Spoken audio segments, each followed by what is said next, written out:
ভালো আছেন সবাই, ওয়েলকাম টু দিস লাইভ। আজকের গুরুত্বপূর্ণ বিষয় হলো যে আপনার বাংলাদেশের স্বাধীনতার এই নতুন স্বাধীনতা যেটা আমরা বলি মানে 24-এর স্বাধীনতা, এই স্বাধীনতার ফল বাংলাদেশের মানুষ বুক করা শুরু করেছে বলতেই পারি আমরা।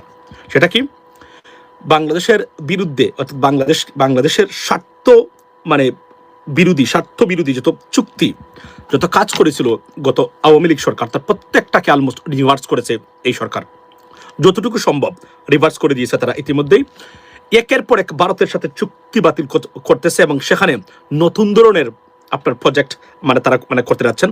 সবচেয়ে গুরুত্বপূর্ণ আজকে হলো বাংলাদেশের ডিফেন্স, ভারতের প্রকল্প বাতিল করে সেখানে বাংলাদেশের একটা আপনার ধরেন এই আপনার একটা ডিফেন্স প্রকল্প তারা সেখানে হাত দিয়েছেন। এটা ভারতের জন্য কি ধরনের ইরিটেটিং জিনিস আপনারা কল্পনা করতে পারবেন না। এবং এই সরকারে যে কিছু গাটসওয়ালা মানুষ এবং সত্যিকার অর্থে তাদের স্টান্স এবং পজিশন যে রিয়েলি বাংলাদেশের পক্ষে, এবং তারা যে কমিটেড এবং কতটা committed, you just can imagine that.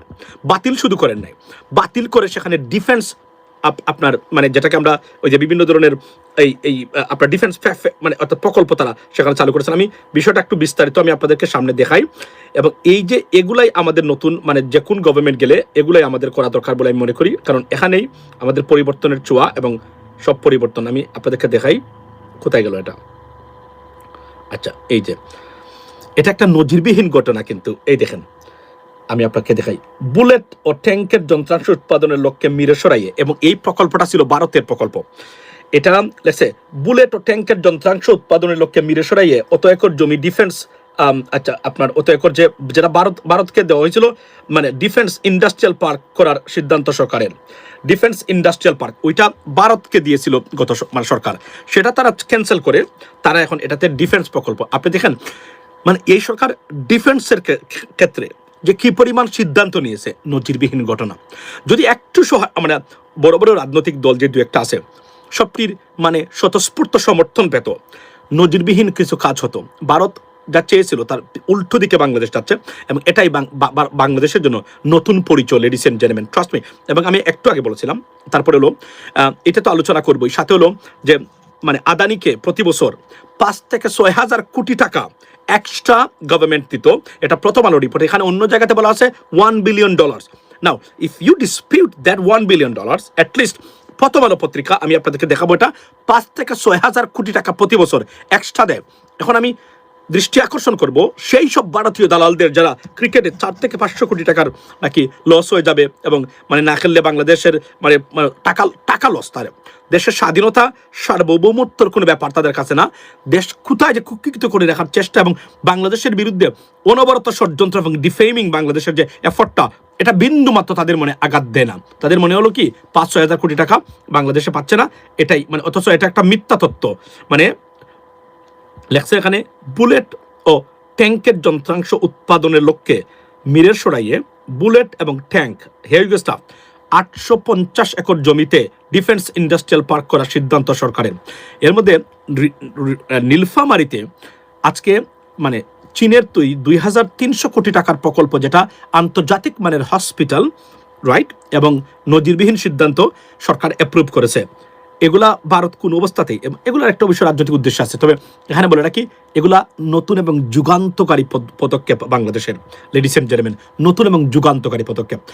This is what kind of Bangladesh that we want and we should get it from our politicians. But the problem is এই যে দালাল শ্রেণী তারা রাজনীতিতে তৈরি করেছে, এই জন্যই তারা, আপনি বিশ্বাস করেন আমি আপনাদেরকে বলি, আপনি যদি রাজনীতি সম্বন্ধে খোঁজ না রাখেন, ইন্টারন্যাশনাল মেকানিজম, ইন্টারন্যাশনাল ইন্টেলিজেন্স, এগুলো যদি আপনি খেয়াল না রাখেন, আপনি বুঝবেন না ভারত আমাদের দেশে কি করেছে এবং কি করতে চায়।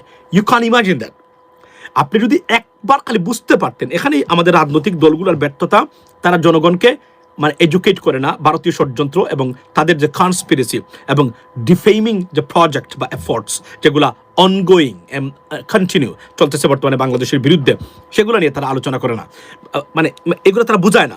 কারণ একটা জিনিস দেখবেন আপনি, আচ্ছা এই যে কয়েকটা প্রকল্প, এগুলা কিন্তু নজিরবিহীন ঘটনা বাংলাদেশের জন্য, এবং ভারত এগুলাকে কোনোভাবেই দাঁত কামড়াচ্ছে, তারা মেনে নিতে পারে না। তারা স্বাধীন বাংলাদেশের কোনো প্রজেক্টে তারা মেনে নিতে পারে না। It's unbelievable. এটা তো কোনো দেশ হতে পারে না। আমি আপনাকে বলি 1971 সালে আমরা স্বাধীন হয়েছি পাকিস্তান থেকে। এই 2024 সালে নতুন করে জিয়াউর রহমান সাহেব, প্রেসিডেন্ট শহীদ জিয়া কয়েকটা পদক্ষেপ নিয়েছিলেন বাংলাদেশকে ভারত থেকে আলাদা করার, জাতীয়তাবাদ এই সেই। এরপরে বিগত এত বছর পরে এই প্রথম বাংলাদেশ তার নিজস্ব মানে স্বকীয়তায় বাংলাদেশ একটা স্বাধীন এবং সার্বভৌম রাষ্ট্র সেটা প্রতিষ্ঠা করার আপ্রাণ চেষ্টা করে যাচ্ছে বর্তমানে এই সরকার। তাদের অনেক ব্যর্থতা আছে, অনেক মানে আমরা মনে করি এই ব্যর্থতাগুলোর মূলত তারা যতটা না দায়ী তার চেয়ে বেশি দায়ী হচ্ছে আমাদের রাজনৈতিক পরিবেশ। তাদেরকে অনেক কাজ করতেই দেয় না, নোট অফ ডিসেন্স প্রত্যেকটা জায়গায় দেওয়া হয়েছে যেখানে কোনো কাজই এই সরকার করতে পারে নাই। মানে এস দো আমরা সুশাসন চাই না। আবারও বলছি, সুশাসনের বাইরে কোনো শব্দই বলা যাবে না। আপনি যদি সুশাসন, গুড গভর্নেন্স নিশ্চিত না করতে পারেন, আপনি আমার ভোট পাবেন না। That is the bottom line. আপনি আমাকে কি দিবেন, প্রতি মাসে 10,000 না 40,000 টাকা দিবেন, I don't care about that, because এগুলো আমার ক্ষণস্থায়ী। এই টাকাটা বড় জন্য আমার 3 মাস থাকবে, 3 মাসের ভিতরে আমি খেয়ে ফেলবো। যদি 3 থেকে 4 জন মানুষের মানে সংসার হয় আমার। কিন্তু আমার যদি এভার লাস্টিং বা লং লাস্টিং কোনো প্রজেক্ট উন্নতি হয়, সেই উন্নতি আমি আপনাদেরকে এটা নিয়ে এই ধরনের প্রতারণার গল্পটাও কিন্তু আপনাদেরকে আমি তুলে ধরতে চাই। সেটা হলো, ধরেন আমি আপনাকে 10,000 টাকা দিলাম প্রতি মাসে ফর এক্সাম্পল, কিন্তু আপনার যে নাগরিক হিসাবে বিভিন্ন রাষ্ট্রীয় প্রতিষ্ঠানের কাছে যে সার্ভিস আপনি পাবেন, শুধু টেম্পোরারি সার্ভিসের কথা বলছি, যে উপস্থিত সময়ের এই সার্ভিস থেকে আপনি 10,000 টাকা দিলেও আমার কাছ থেকে আপনি কমসে কম 33,000 টাকা নিবেন আপনি, যখন আমি সার্ভিসের জন্য যাব। তাহলে 10,000 টাকা নিলেন, 33,000 টাকা আমার কাছ থেকে, মানে আমার রাষ্ট্রীয় সুবিধাতে আমি যেখানে যাব সেখান থেকে আপনি নিয়ে গেলেন। তাহলে আমার লাভটা না ক্ষতি হচ্ছে? এরপর হচ্ছে লং টার্ম। কোনটা লং টার্ম? হলো আপনার সন্তানের ভবিষ্যৎ এখানে কুক্ষিত হতে পারে, আপনার সন্তানের ভবিষ্যৎ সাস্টেইনেবল হবে না। That is a bottom line, ladies and gentleman.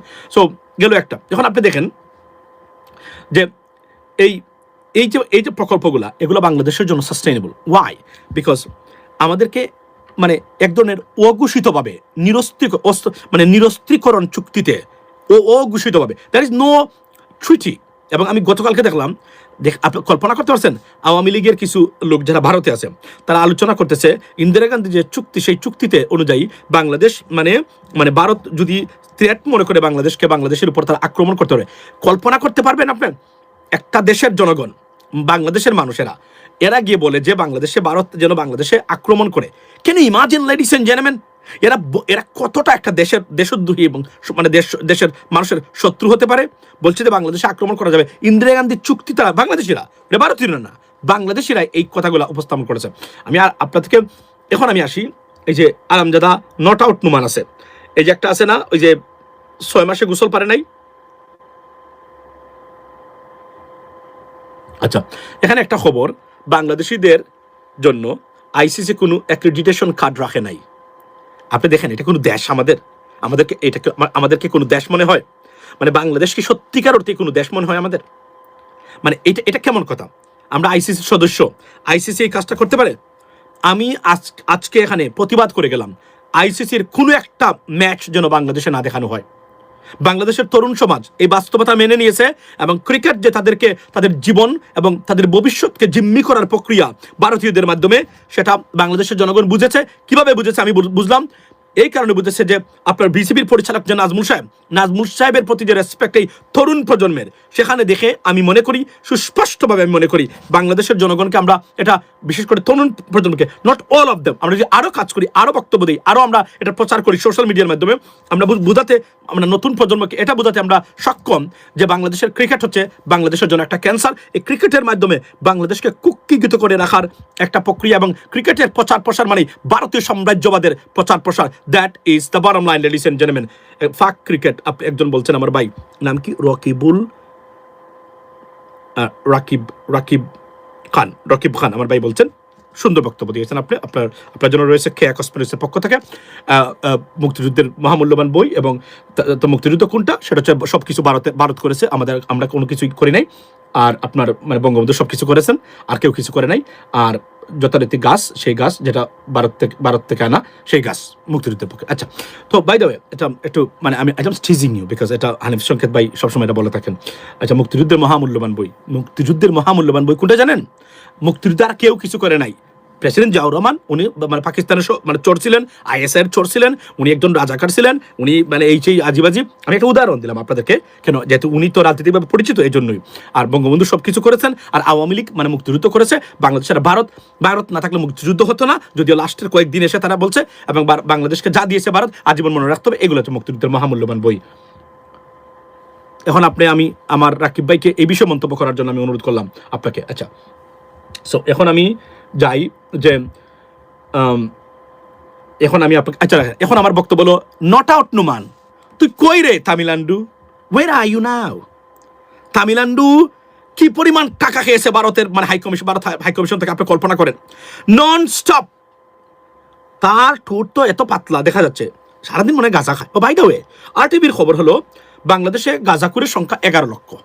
এটা আরটিভির খবর এই মুহূর্তে। পারবে যে ওয়েলকাম টু দিস লাইভ। মানে গাঁজাখুর, বাংলাদেশের টোটাল গাঁজাখুরের সংখ্যা 11 লক্ষ। এটা আরটিভি একটু আগে খবর দিয়েছে। এটা আমরা এটা মানে কথা বলবো। নুমান হচ্ছে এই 11 লক্ষের অন্যতম নেতা, এই গাঁজাখুর নুমান, এই যে নট আউট নুমান। আচ্ছা, সো মূল জায়গাতে আমি আপনাদেরকে বলি, সেটা হলো যে দেখেন এই দালালদের বিষয়ে সচেতন থাকবেন। আমি বারবার বলছি বাংলাদেশে যে পরিমাণ লুটপাট এবং অপচয় হয়, ক্রিকেটে আইসিসি কি দিবে? এবং আমি বলছিলাম ব্যঙ্গ করে, আমরা প্রবাসীরা প্রতিদিন $35 মিলিয়ন শুধু, তারা বলছে $27 মিলিয়ন, আমি বলছিলাম $35 মিলিয়ন শুধু আমরা প্রস্তাব করি, মানে খরচ করি প্রবাসীরা। কেন বললাম এই কথাগুলা? কিছু মনে নেবেন না। এই জন্যই আপনারা তো জানেন এই বাংলাদেশটা টিকে আছে এই মুহূর্তে শুধু প্রবাসীদের টাকায়।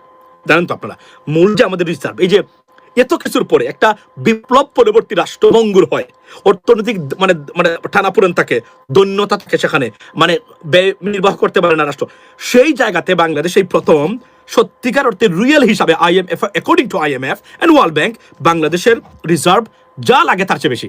আপনি বলেন সারপ্লাসে আছি আমরা। Can you imagine this? What a contribution from our expatriates, প্রবাসীদের সম্পূর্ণ। এবং জানেন তো রেমিটেন্স কাকে বলে? শুধু প্রবাসীদের পাঠানো টাকাকে রেমিটেন্স বলে। গার্মেন্টস বিক্রি করে যে টাকা, সেটাকে রেমিটেন্স বলা হয় না, ওইটা অন্য হিসাব। কিন্তু রেমিটেন্স শুধুমাত্র প্রবাসীরা যে টাকা পাঠায়, এটাকেই রেমিটেন্স বলে। Think about that ladies and gentleman. এই জন্য আমি এই কথাগুলো বলছি। তো আসি আমি মূল জায়গাতে।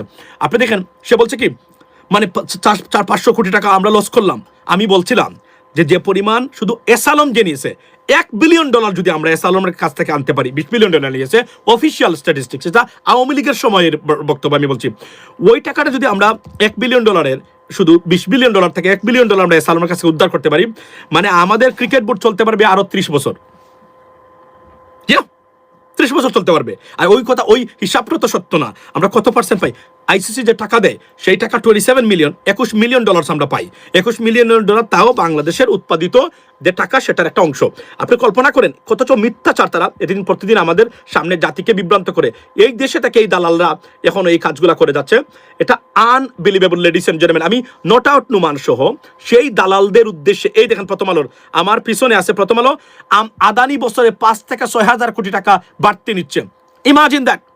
ইন্টারন্যাশনাল মার্কেট যদি 5 টাকা হয়, রাইট, ভারতীয় মানে কোম্পানির সেটা টাকার কথা 4 টাকা অথবা 4.5 টাকা। কেন?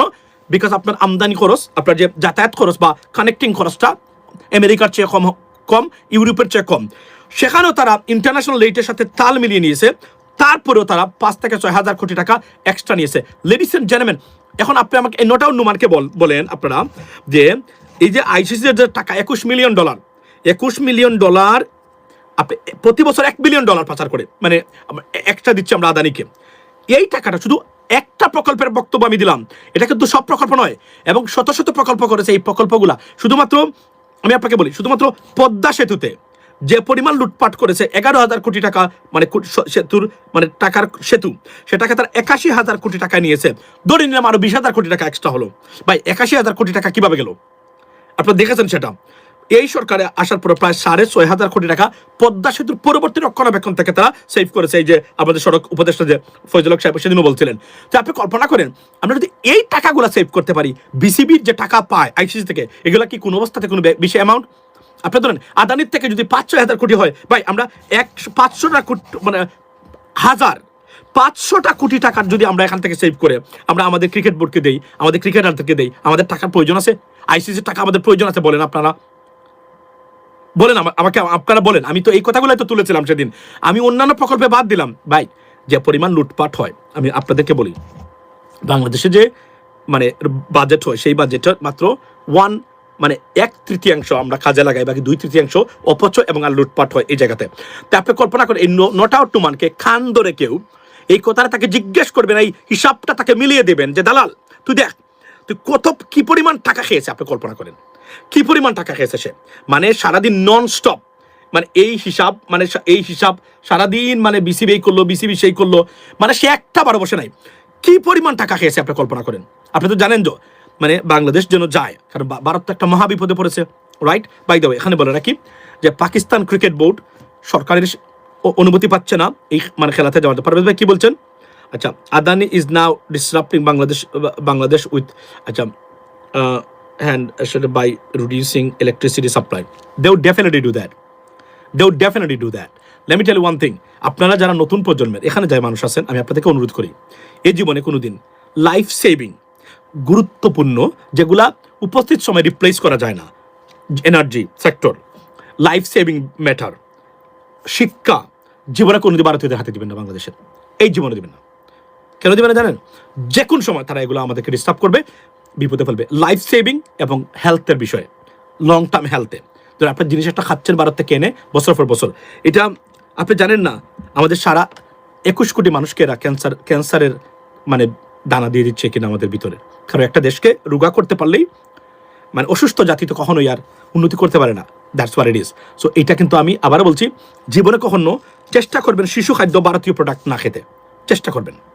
এটা আমি আপনাকে অনুরোধ করে গেলাম। Do not trust them, do not believe them.